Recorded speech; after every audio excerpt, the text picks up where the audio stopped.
सब मर्द एक जैसे होते हैं, जो बात इनके कानों को अच्छी लगे वही बोलते रहो। तो सर पर बिठाकर पूजा करेंगे, कहेंगे देवी है, और जिस दिन अपने मन की बात कह दी तो कहेंगे उल्टा है, चरित्रहीन है। शोर मचा रहे समाज के ठेकेदार। अरे जरा पूछो इनसे, सदियों से औरत सती होती आ रही है, कभी कोई मर्द कूदा है आग में अपनी औरत के लिए? पूछो, कोई करवा चौथ बना है इनके लिए? पाखंडी।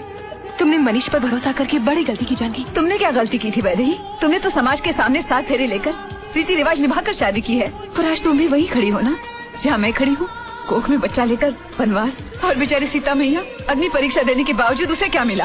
वनवास। कोख में लव कुश को लेकर जंगल में फिरती रही वो। काश सीता जी ने भी वही किया होता जो तुमने किया है, तो आज कोई मर्द किसी औरत की अग्नि परीक्षा की मांग नहीं करता। छोड़ न वैदेही, भाड़ में जाए मर्दजाद। बाप बनने का दर्जा हम उन्हें देते हैं और हमारे सर पर खड़े होकर नाचते हुए।